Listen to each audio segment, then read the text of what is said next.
Hello everyone, welcome to the live stream today discussing the how of transitioning to a healthy soil. My name is Nakala Maddock and I'm from NutriSoil.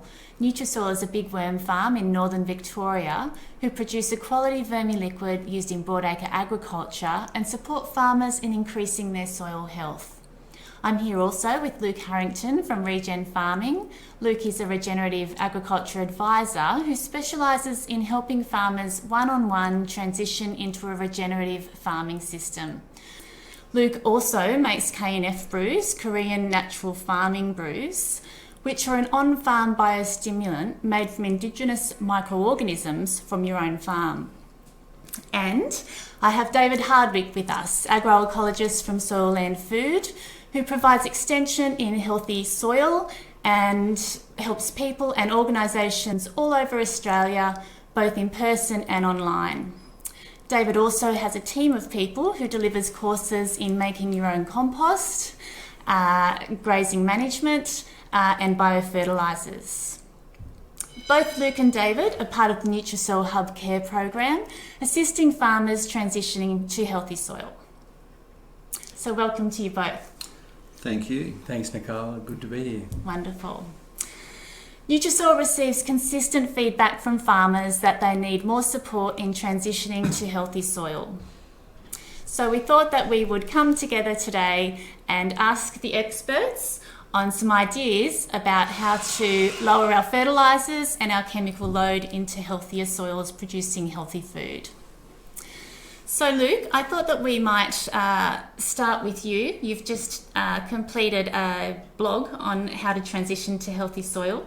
So I'm going to open it up to you first. Tell us what's some of the first steps you need to consider. What I've found through talking to lots of farmers and helping them transition through is your mindset is the greatest place that you need to start. And being truthful with yourself, what you're doing, and having a what and a why and a how organised in your mind to be able to take those first steps. Being clear what direction and what outcomes you want agronomically and for the business as well, isn't it? Yeah, that's right. Okay, and do you help people with that, or? Absolutely, yep. We sit down at the table and we talk about where they are, where they'd like to go, how they'd like to do it, and then what their goals are, and then we just try and work out a plan over, say, 4 or 5 years to transition across. Okay, and David, similar? That's the key thing. It's not an overnight thing. It does take some time, so you've got to be a bit patient and you've got to plan realistically, but also be a bit bold, take some risks. So it's about risk taking, but also being careful as well at the same time, I guess. Yeah. I guess there's lots of farming systems we're talking about. So we're talking about cropping, pasture, horticulture, mixed farming, sugarcane. Absolutely. Yeah. So today, I guess we need to keep it a bit broad so we're in context for everybody.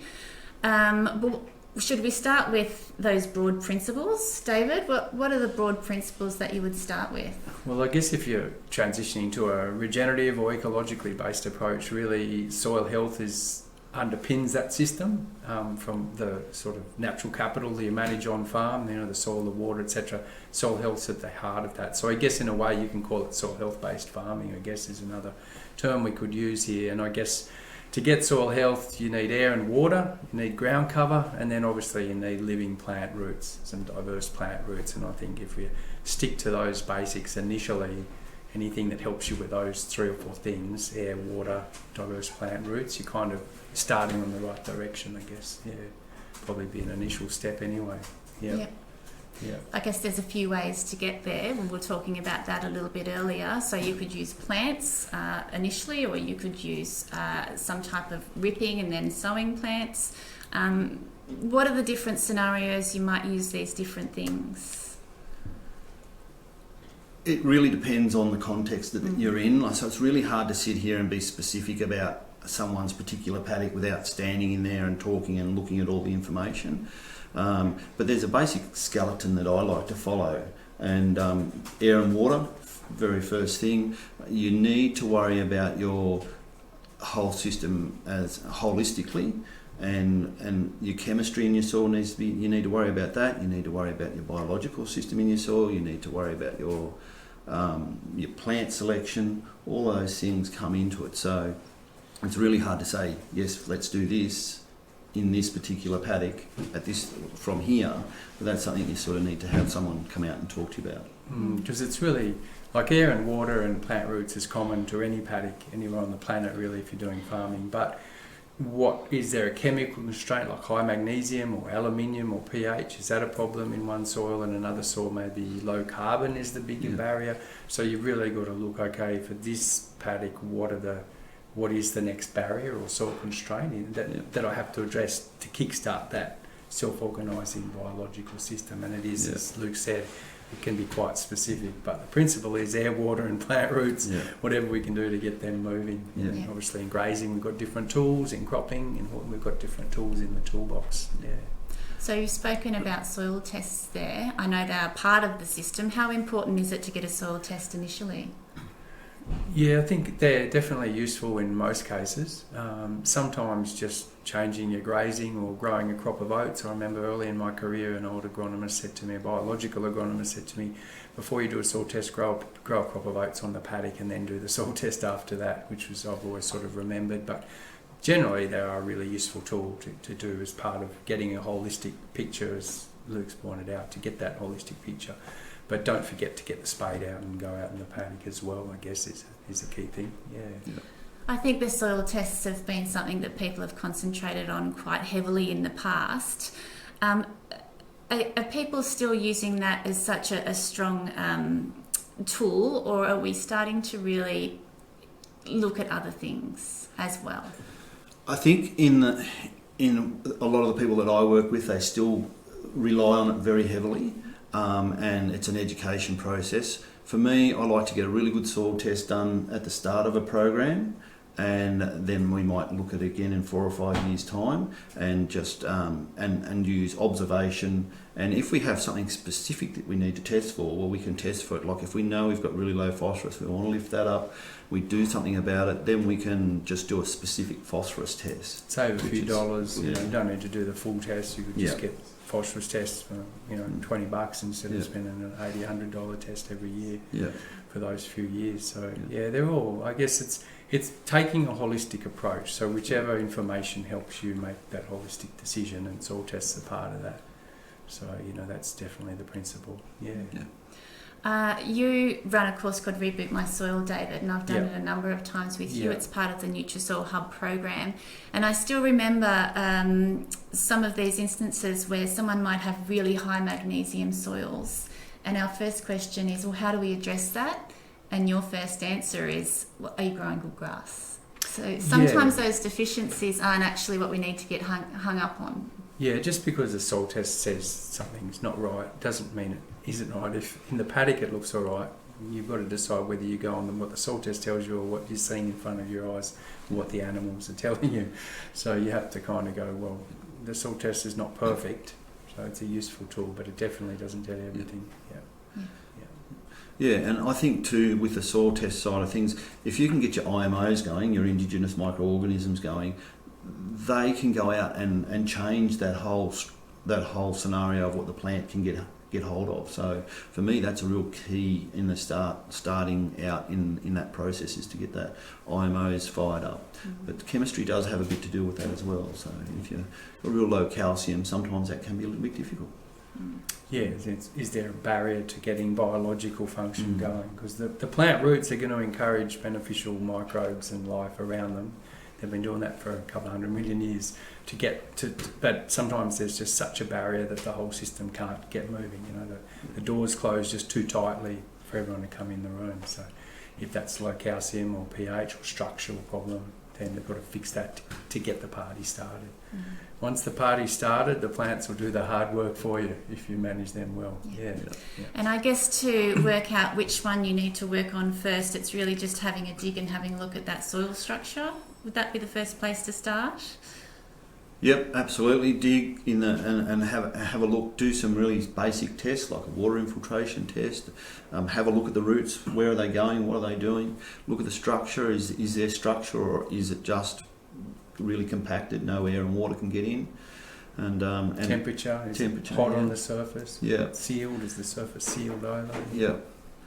So yeah, there's quite a few things that you can do, and David's got some good YouTube videos on how to do some of those tests, and you can always get someone out to do it, but they're really simple to do yourself.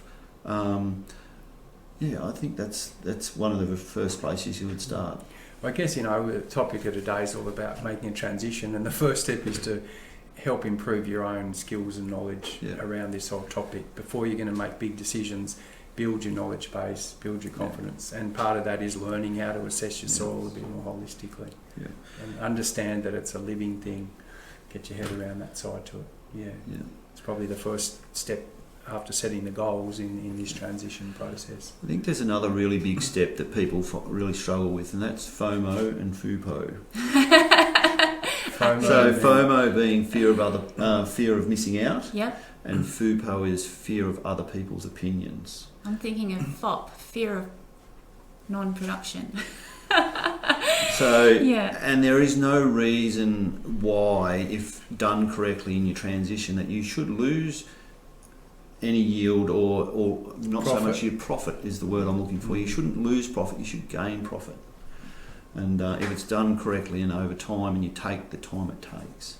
And think about your profit equation over a 10-year cycle rather than a boom and bust 1-year cycle. And it's really probably one of the big differences with regenerative agronomy and regenerative approach to the more 20th century conventional approach, which is quite boom and bust. It's let's get a high yielding crop this season, and we'll worry about next season next year. Yeah. We've got to really change that around and go, but farming's a long haul. We're in it for the long haul, and it's the long-term average that matters, because that's what will keep you on the farm, not the short-term boom and bust. So So that 10-year business plan, it takes commitment, doesn't it? So I think going back to that first, the people, the goals, their values, what they really want is really the key to having that commitment to that 10-year plan. Because if you fail, it's easy to go back to what you know. Absolutely.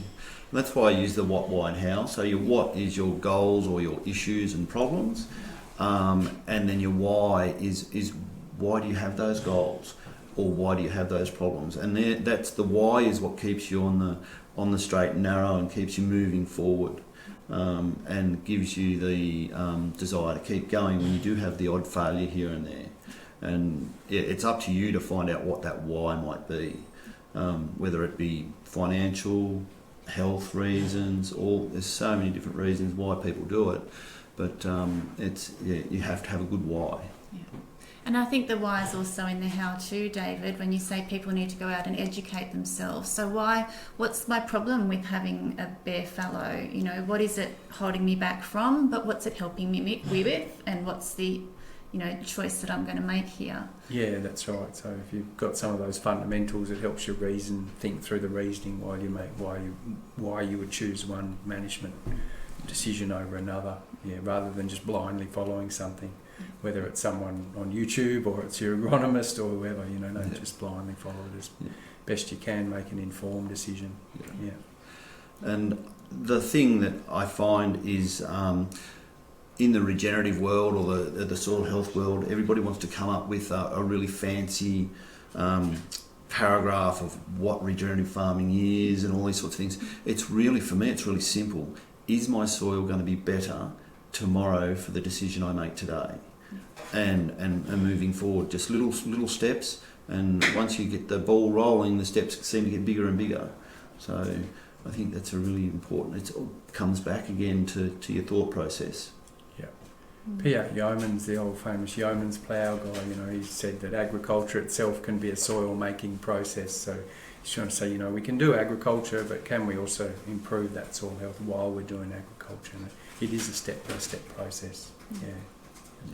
Yeah, I guess so. You're getting down to the specifics of things, but take yourself back to your wider reasoning. So it's such a balance, isn't it? And I think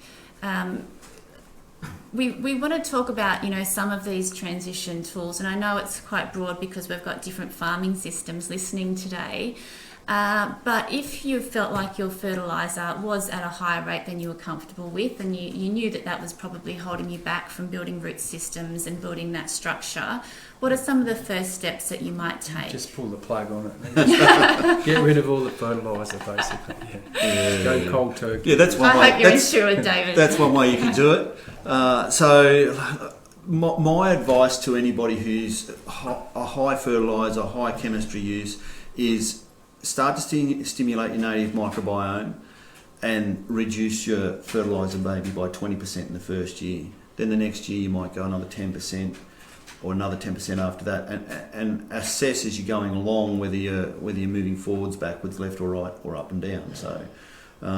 So bit by bit, and as you follow that skeleton through, you'll find that you should be able to then start to remove sort of insecticides and fungicides as your soil health gets better, and the biology in the soil can protect your plants. And the plant health Improve. genetic systems kick in. Yeah. They kick in because they're actually driven a lot by the soil microbiome, or the IMOs, as Luke was saying. They trigger that plants to genetically express its plant disease and health. So And what a lot of us don't realise is that when we're putting out a large amount of fertiliser, we're actually changing that plant's physiology. We're stopping it from exudating out what it needs to get the bugs in the soil to do the job that they are designed to do. And Mother Nature's been doing it for 4.3 billion years. So there's a bit of a balancing act, I guess, because there is a place for fertilisers, but what is that sweet spot? Yeah. And it's about maintaining a high performance, healthy soil, and then balancing that with what yield goals they have. Yeah. But at a certain point, you lose the balance, and then you're on the bandwagon of high inputs and problem compounding upon problem often. Yeah. I think the tricky part that we can probably find ourselves in is then when we've got our reliance on that fertiliser budget, comparing and adding that fertiliser budget and rainfall to the expected yield. So that is agronomy. That is how it works when you've got a cropping system. And what we're trying to do is kind of work with that a little, but not follow that. So we've got this pull and take with just agronomy. Rather than a short-term yield potential, let's go with the 10-year yield potential, and rather than a boom and bust type approach, let's go with an more even long-term average yield potential as a goal, because that's usually the ecological optimum as well as the economic or profit optimum usually. And the more risky you climb it, the more that long-term average is important. So Absolutely. And once again, we just got to go back to the soil health and getting that air and water in. I've seen some crops grown on like 25 mil of rain, and you go, how does that happen? And it's because I ran around the paddock naked. Yeah. Don't tell anyone while we're on TV. So you just got to ask the question, how does that happen? And let's all work towards that, because we are in Australia. We are going to go back to that at some stage. So. Yeah. And our understanding around the microbiome in the soil and how it relates to plant roots and how that relates to structure, plant available water dynamics, water uptake efficiency of plants, movement of water from depth to shallow areas it's just really now just emerging. So we're seeing these really impressive agronomic results like what Luke's just described, and we're only now just starting to understand why and how this is happening. And it's down to systems theory and all of this sort of modern stuff that agronomy's got to catch up with, basically. Yeah. I guess going back to that why is going to help people have that discussion with the agronomist as to that 10-year plan. And I do think that's something that people probably just need that little bit more confidence with, but it's also doing those courses. You talked about reducing it 20%, but you also talked, Luke, about getting your biology in your soil moving. Is reducing the fertiliser getting your biology in your soil moving, or are there other things that you need to do to? The reducing of the fertiliser helps not damage the biology as much, but you need to stimulate it. There's depending on the situation that you're in. So if you're in a grazing situation, your grazing management could help. Cropping, plant extracts help. Liquid vermicast helps. Inoculants. Inoculants, things like that. Get the system booted, and then it's your management after that that's really important. Because there's no point in me stimulating that biology and then throwing a heap of fertiliser at it and dumbing it down again, because that's how we've got there in the first place. Yeah. So it's that commitment again to that long-term plan when you see the potential of a yield in a certain season. Yeah. And once again, your profit should not go down if you go about it the right way. Where I find people run into trouble is they get so excited about the prospect of something happening, they go, oh, I'll just cut it by 50%. And the guys who do that, they cut the yield by 50% and their profit by 50% quite often. So it's about just taking baby steps. Yeah. And look, there are people's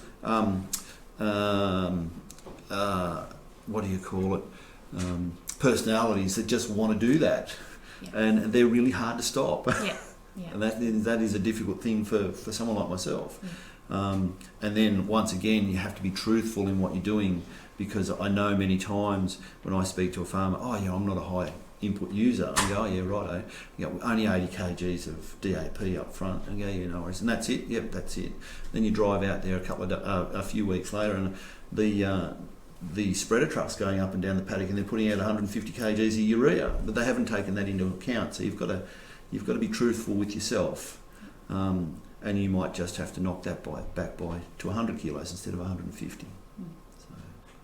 There's been, I guess, over the years of learning what regenerative farming is, discussions about you don't need lime, you don't need gypsum, you don't need synthetic fertilisers. Do you want to comment on that, David? I think, as we mentioned right at the beginning of this session, context is everything. And there's a time and a place where you want to trigger change. I think everyone agrees that biological processes are the diverse plant root systems and the microbiome that lives associated with them drives a lot of soil function, and we're trying to get that back. And in different soils it can be running 0 out of 10 function, and in other soils it might be 7 or 8 out of 10. So there's a time for some intervention, but sometimes you need to get rid of the aluminium, or you need to bump the calcium, or you need to improve that structure to get this biological happening.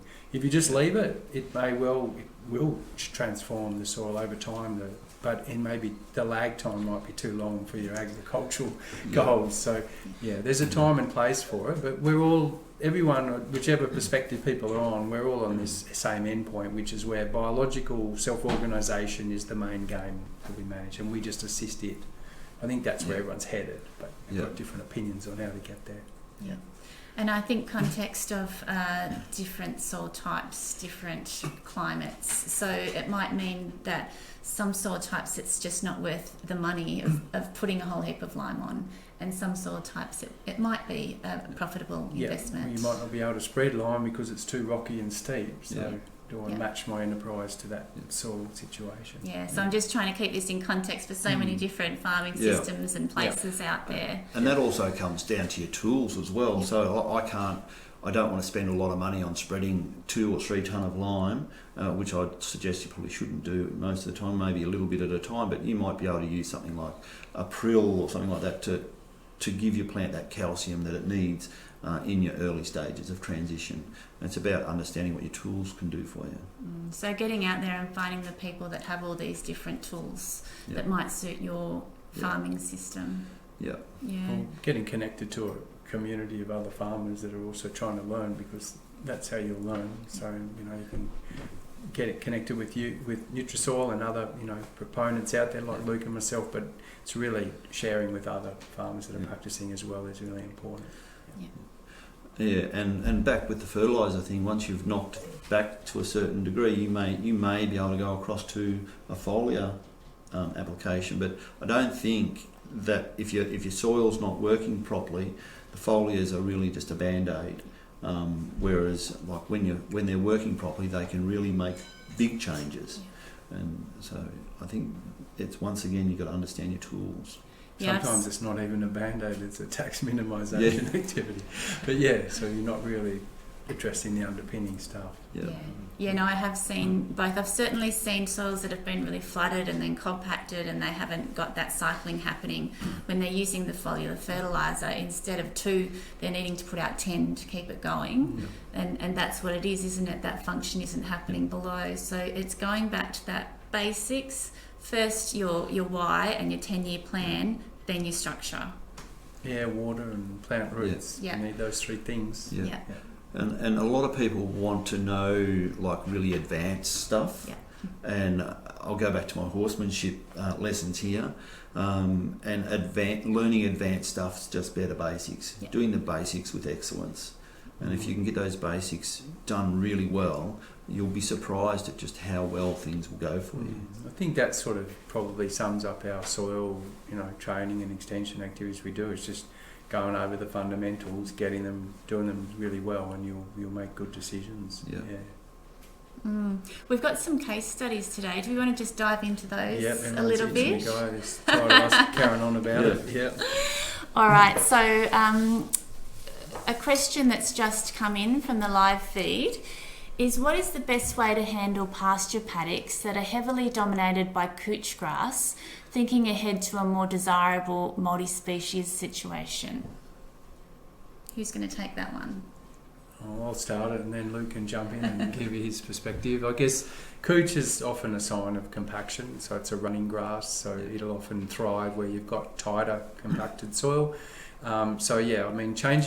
Changing the grazing pressure and duration is to sort of planned or rotational grazing, whatever term you like to use, is probably a key tactic, and that will immediately shift the influence of the animals on the soil and the pasture, and you'll probably start to see other species come in.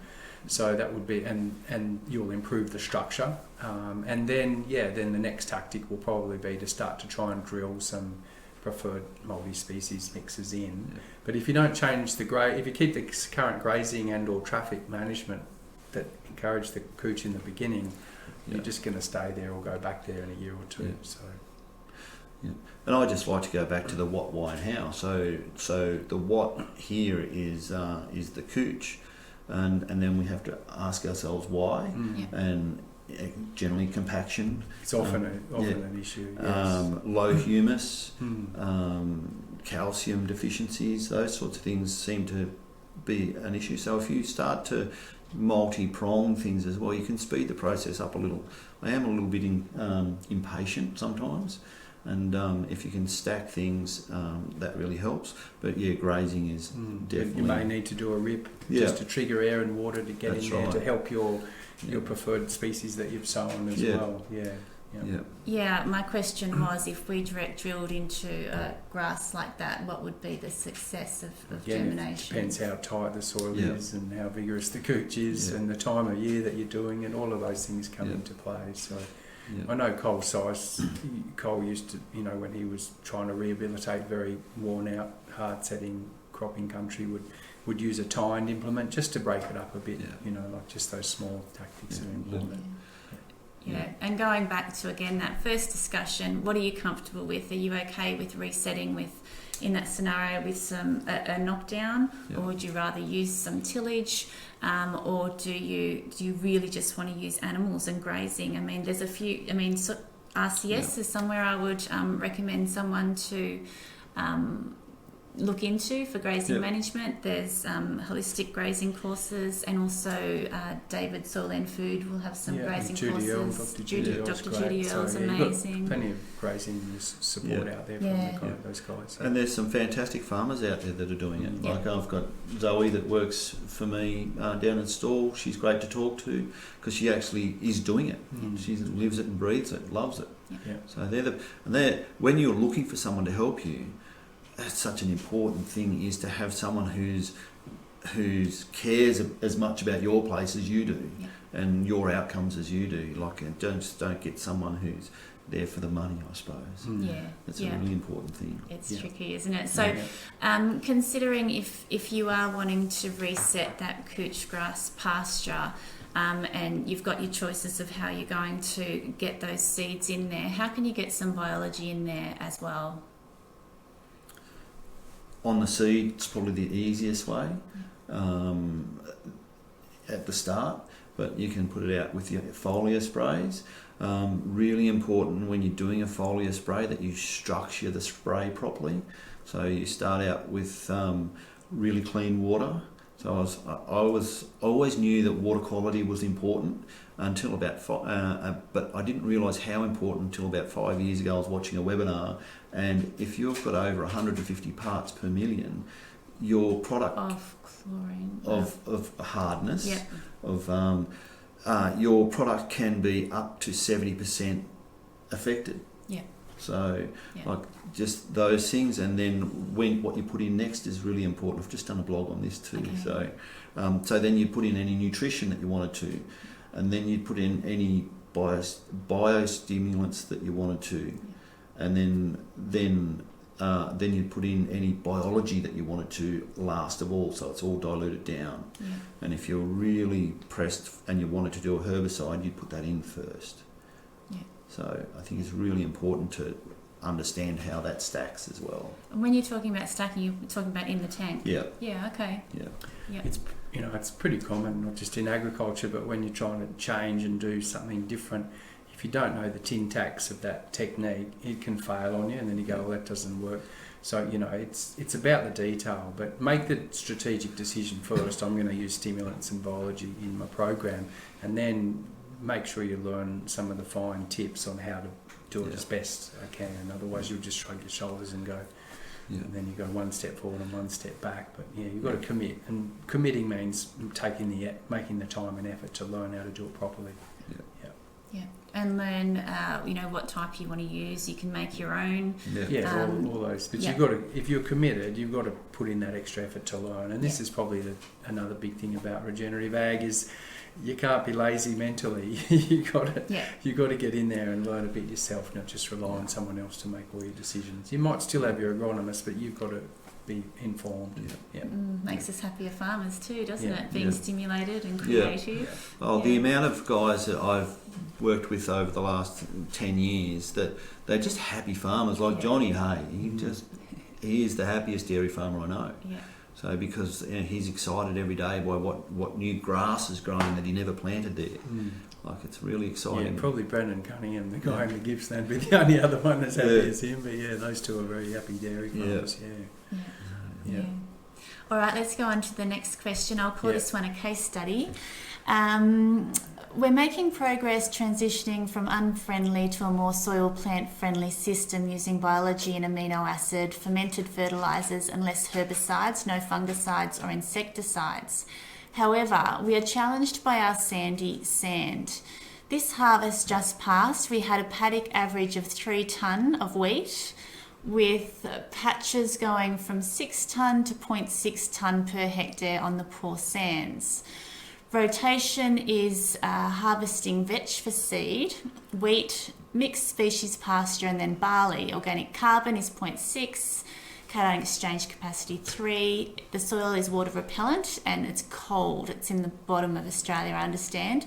10 to 12 degrees. P levels are around 20 parts per million. That should make some people feel better. Tissue and sap tests are often similar to the better parts of the paddock. Magnesium and manganese can be lower. Using the soil monitor test, we could have bacteria levels of 300 to 600 and fungi of 1 to 50. Indicator plants, brome and ryegrass. Sometimes in the past we could have had a bit of spear and barley grass, and we can have lots of capeweed and wild turnip. This is sounding familiar to anyone. Can quite easily have rust infection. Normal practice of urea plus sulphate of ammonia could bring the yield up to within a tonne or so of the best. So what I'm hearing is bring it up just some. I'm probably thinking that we need to get more humates into the system and a bit of everything approach, which is what we've been talking about. Biology, nutrients and management and patience will be the way to go. What do you reckon? I'll let you start off this one, Luke. I think Terry's answered his own question. I know. To be honest. What are you doing farming that kind of country, Terry?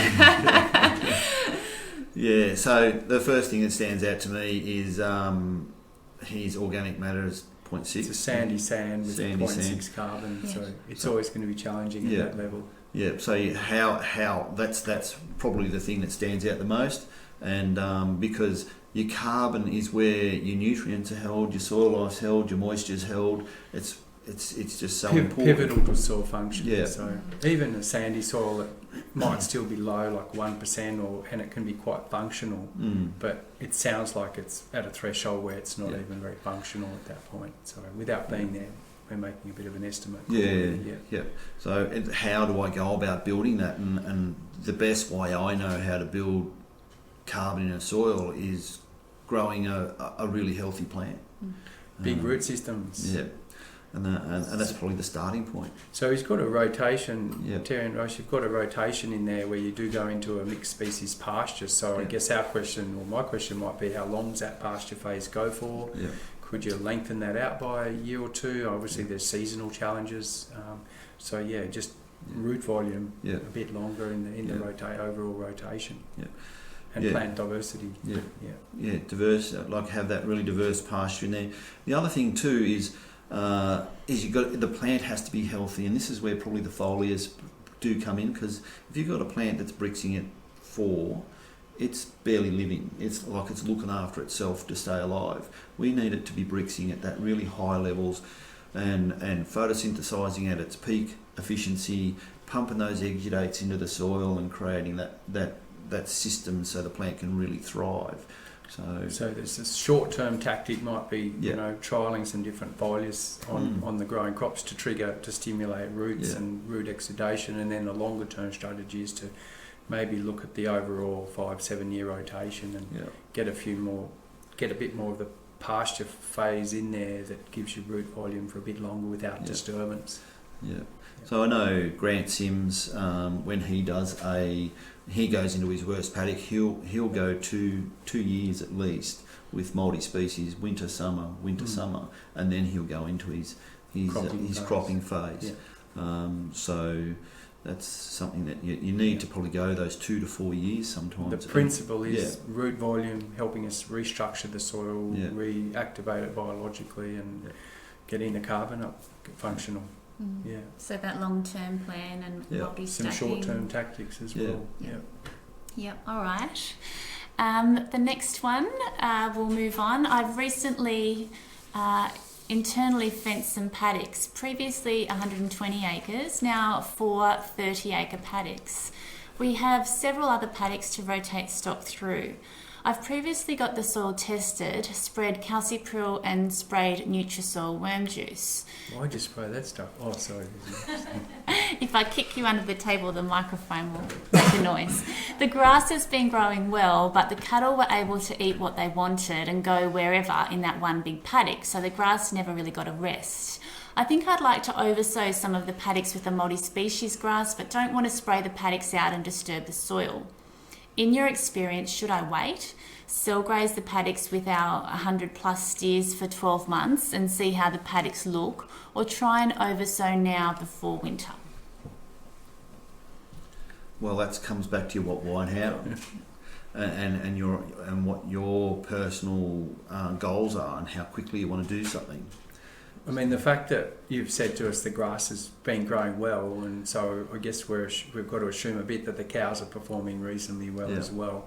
If that is the case, then maybe changing the grazing management to a more planned grazing with a bit higher stock density and therefore animal impact on the pastures could be a tool, because you have got reasonable pasture and animal performance, maybe not ideal. Whereas if they weren't going well, then you might go in with a more stronger intervention and oversow. Yeah. But I think either way, if you don't change your grazing management, the multi-species, they're not going to go that well anyway. So And once again, you've got to get out in the paddock with a shovel and dig. Like if you dig in there and you expect to sow a multi-species into a already established pasture, and you've got compacted tight soils, it probably is not going to perform, and you're going to do your dough. And I crunched some numbers on your stocking rate and your stock density. So that's obviously how many animals are in any given area on any day, grazing day, what we call stock density, as opposed to stocking rate being how many animals on the property kind of as a long-term average. And the rule of thumb that kind of we run within Soil Land Food is around 200 DSCs or dry sheep equivalents, sorry, you guys that work in animal units, per hectare, per grazing day as a minimum rule of thumb to get animal impact. You can certainly go higher than that, I'm not saying you can't, but just to get trigger some change and biological soil function change. So I think you're running at about 100 DSCs per hectare with that many cows. So even if you split one or two of those paddocks again in half, you're going to be up at that stock density where you're going to start to see probably a faster change in the soil pasture system. So there's something else to think about. Yeah, and we've actually done that. Dairy farmer has roughly 400 to 500 cows milking at any one time. They have 8 hectares a day, moved every day. Never could get past a 35-day rotation. Didn't matter what time of the year it was, how much rain, how much fertiliser, all those sorts of things. Now no longer puts out a lot of fertiliser, but what he did is he split that 8 hectares into 4, and he moved them 4 times a day, and within no time at all he was out to a 60-day rotation, which was too long because things started to go rank. But the recovery of those pastures was staggering. Got a really good manure even spread, really good grazing utilisation. Even though he had lots more livestock on a smaller space, he actually left more leaf behind, which builds more root volume, which helps the structure of those heavier soils. So just trying to have a think about that too. And sometimes you start with your bigger paddock that's got you've got less control over the grazing evenness. Maybe subdivide them up first as a priority, because it's all about fencing and time, cost and time, and stage it. But if you start with the bigger paddocks, you might, or even start with a small paddock where you can see the results, which will encourage you to do more. So either way, have a think through that one as well. And I guess a grazing management course is always one that I would just say keep learning, keep building your skills there. Okay. And you've got, Bruce, it's low stress stock handling too, or stress-free stock handling, sorry Bruce, stress-free stock handling too, which is a great course around animals management, grazing and diversity, so that's a really good one to do as well. And system specific. I mean, we've seen in Gips, down the Colac area, the whitings, they're just over-sowing consistently with multi-species, and that really suits their system, and it might not suit another system. So. But you've still got that planned grazing underpinning whatever you do. I've got another question. We've got a shuttle of NutriSoil and plan to use it as a seed coat on our broadacre program this year. Do we need to adjust our conventional system of seeding with MAP, 100 kilos per hectare, and spraying pre and post herbicides as well as insecticides to get the benefit of NutriSoil? My concern is we may kill the beneficial microbes. I love it. They always answer their question at the end, don't they? It's gonna be a transition, I think. So, Luke, you take that one. So I suppose again, where is the insecticide? Is it going to be is it going to be sprayed out afterwards, or is it on the seed? So if I was going to use pickled seed, I would be concerned with putting a live living product on it. I've had this conversation with Martin Stapper, and because we often get this question, I've got pickled seed, I can't do anything about it, do I still coat it with NutriSoil? And I guess the answer that he has, and it does make sense, is it makes the insecticide not work as well. And the other thing I would probably do is I would actually put some nutrition on that seed as well. Just a little bit of nutrition, just to make sure that plant's as healthy as it can be. But if you're not pickling the seed, go flat out for it and put it on there and once again, I'd use a little bit of nutrition, and there's some great nutrition products out there. Would that be according to your soil test, or? Well, you could use it according to your soil test, but I generally go for something that's got a bit of everything in it. Because as much as anything, you're actually feeding the little root zone as much as you're feeding the plant. So you're just trying to give that root zone a bit of a blue ribbon stimulant because it will then trigger the root to give you more dribble or exudation, and then the whole show will grow. So in a way, with some of those foliars, you're not just feeding the plant, you're feeding the young new ecosystem you're trying to build. Were we talking about a seed or a foliar just then? I'm just getting into context. Both. Yeah. But once again, like it comes down to when are you going to put these things out, and how you're going to do it. So the reason I asked that question is so if you're coating your seed with NutriSoil, the biggest benefit there is that it's protecting it from your pests and diseases, building that immunity of the plant. So that's you're protecting it, but you're also giving it that nutrient around it with what you were saying. And similar to a foliar, we're talking same things here. And there's always a risk if you have been pickling and using insecticides and to sort of protect the plant, because you've got the risk of the pests and diseases. So there's a risk whenever you pull one of those support props away from the plant crop system. So it is a bit of a risk, but I guess you're trying to do things that encourage a beneficial microbiome and reduce the negative things that take it backwards. And so it's a balancing act. So if you still have to use a few biocides, what am I doing to actually do the other side of the ledger? Because up until now you mightn't have been doing much on the other side of the ledger. So you're just trying to change it up. That's exactly what we were talking about just earlier. So a lot of people will say the first thing you do is you cut out the pickle, but if you're in this system where it's not functioning, that might not be the first thing that you do. That the first thing might be to start reducing the fertilizer until you get that soil add some structure. buffering or biology to help it. And so soils are all about an equilibrium between forces that take it backwards and forces that help build it up. And you've got a farm, but you've just got to try and balance that equilibrium. And the pre and post herbicides, not many people are in systems where we're not using herbicides at the moment in broadacre agriculture. So how can you buffer it? So using your fulvic, citric, there's some pre-made options available as well, or you can make it yourself. Do all those sorts of things, and I think they're just a must-have in them. Is you put a bit of fulvic or humic in there when you're using those things, just to help buffer the and help the plants. Seems to help the plant recover faster as well. So a lot of those herbicides, even if they're selective, they have a impact on the non-target species. So that they're subclinically poisoning the whole show. So you're just trying to kind of help those fellas not get too much poisoning. Our next question is about rice.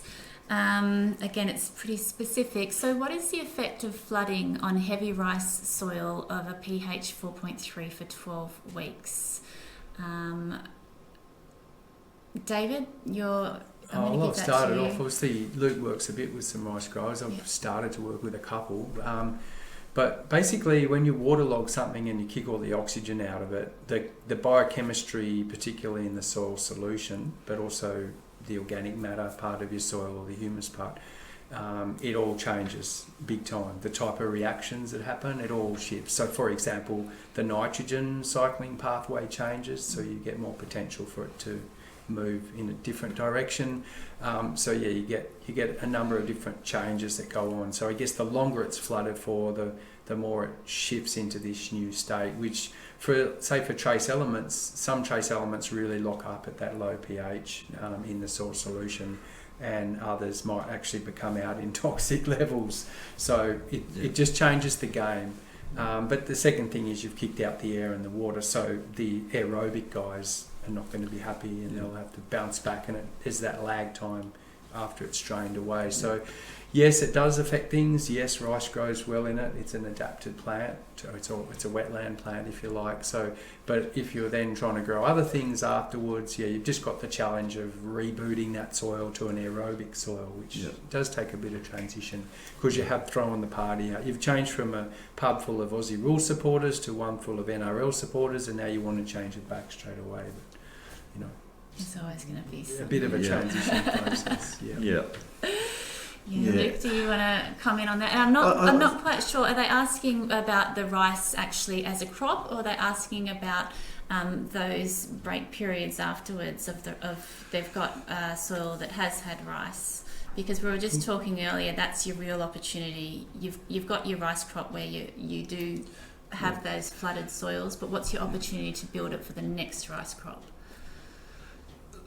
So yeah, I would always, when I'm building my soil for the next rice crop, I'd have a multi-species high legume crop in there to get ready for that.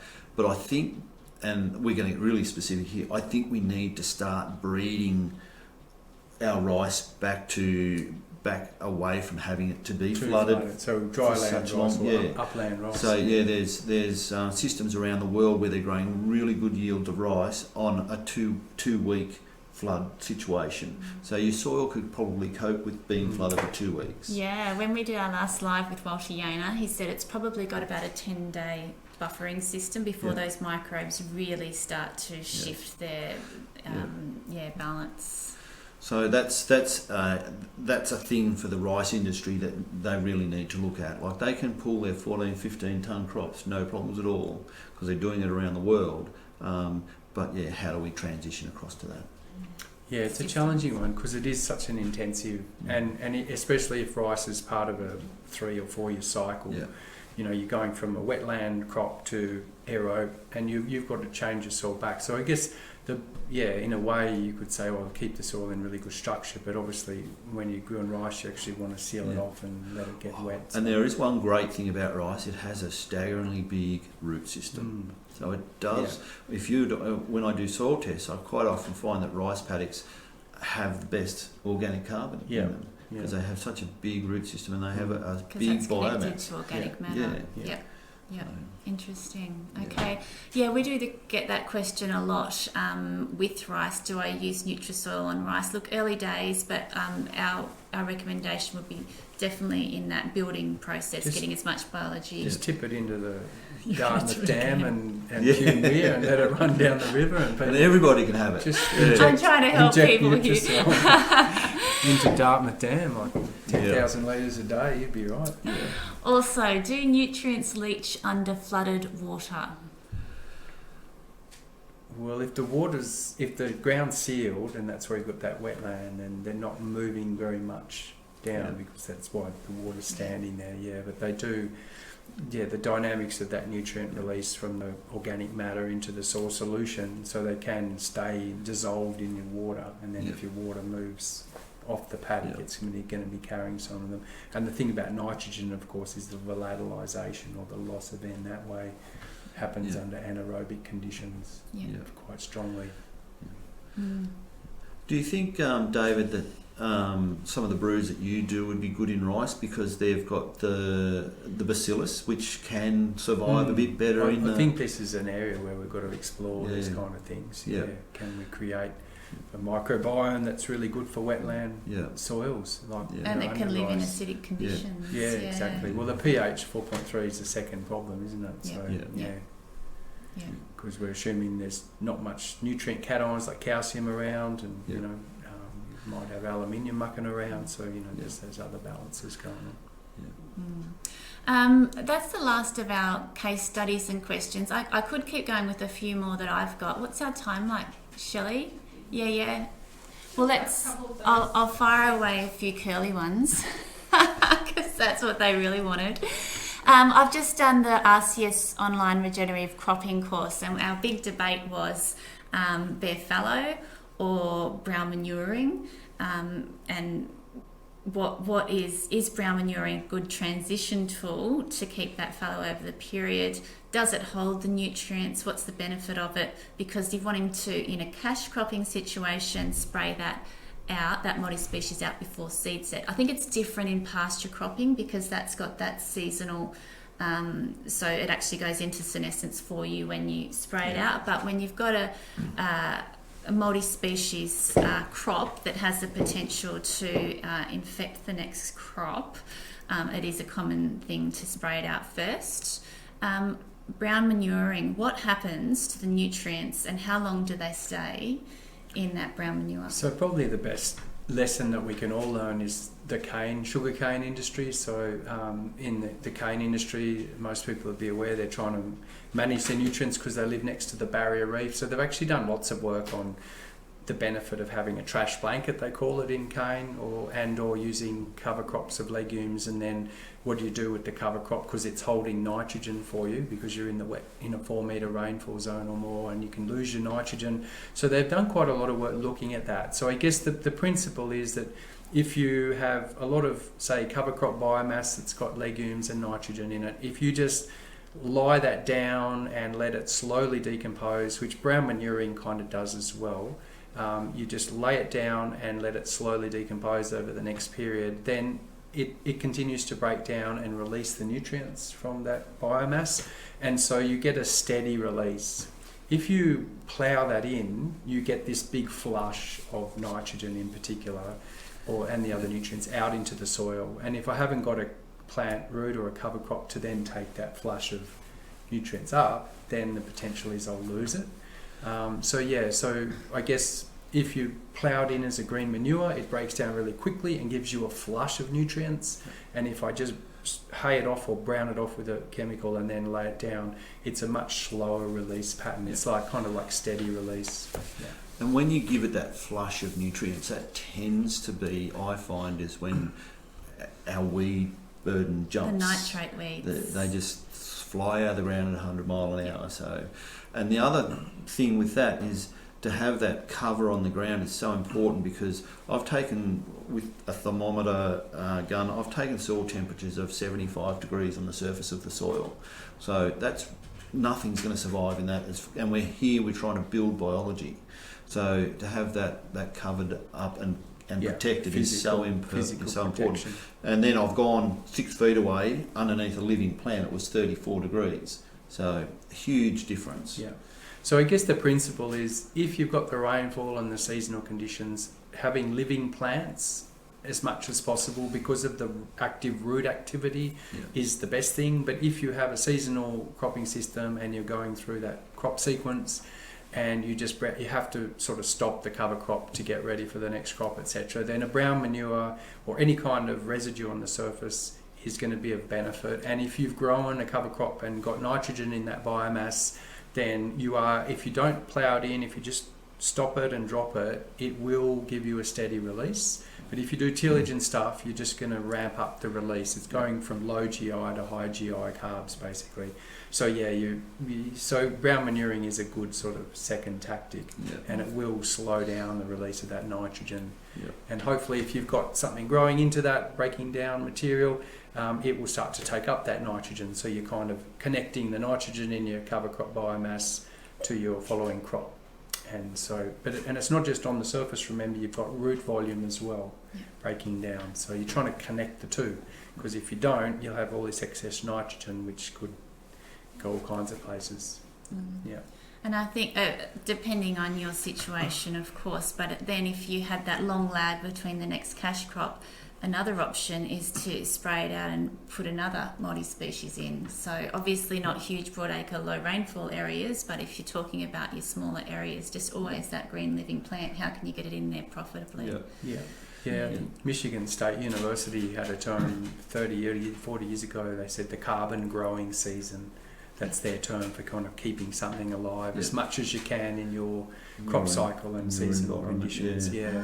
Let's get that in our so head. Carbon growing season. So if you have to brown out or terminate, then do it. But the less you disturb that material, the slower the release of the nutrients, which is usually a good thing, unless you're growing lettuce or weeds, nitrate-loving weeds. Or if you're growing a quick crop like lettuce, where you want to kind of get that boost on it. But otherwise, just let it slowly decompose. And that's what the guys saw in the cane industry, to help sort of manage that nitrogen. And I think too, it's important that you lay it down and you get that little bit of soil contact on it, so it can break down. Like standing stubbles, I've gone into paddocks and you can go, well, that was 3 years ago crop, that was 4 years ago crop, and you can actually see the stubble standing there, and it hasn't broken down. They're just sowing into it and harvesting it. And you have less of that physical benefit of that temperature regulation and moisture evaporation control, all of those other benefits that sometimes we forget oxidation and carbon. You get benefits. Great for wind erosion, but not water much. Yeah. So, yeah. all those things. Yeah, so when you talked about that trash blanket, it was brown manuring and laying it down. Yeah, so, the trash blanket itself, I guess, is like a mulch, but if you grow a multi-species in cane, the guys will grow a multi-species nitrogen-focused legume mix, and then the challenge is, okay, do we just knock it down or do we spray it out? Knock it down, spray it out, but the research really clearly showed that if you ploughed it in, you get this big flush of mineralisation and release of N. And if I haven't got any root systems to start taking that up in the next little while, it's going to go, you know. So let's try and match the two. Yeah. I'm just thinking broad acre, if there was no opportunity to knock it down and you just sprayed it out, is that still of benefit? Any biomass in the paddock's better than none. Yeah. So, I mean, they're all options, but anything's better than nothing. Yeah. Okay. And that's such an important part of this whole topic is you do what you can do. Yeah. If you can't achieve something, don't beat yourself up over it. Just do what you can do. Yeah. And take those little steps forward.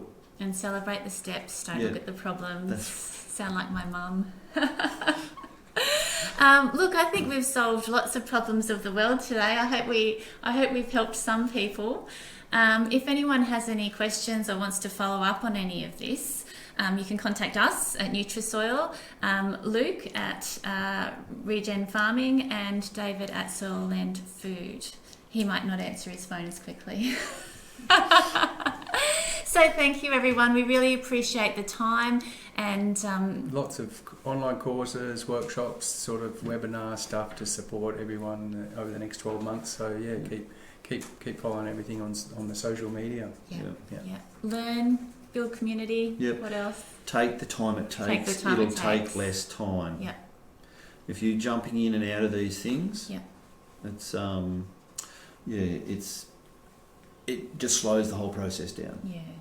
So. And we will be resharing this recording, so. Yeah. And I just want to leave it on that note of that carbon building season. Yeah. That's fantastic, Carbon isn't growing, it? You've now got a carbon building season. Yeah. All right. Thank you, everyone. Have a wonderful day.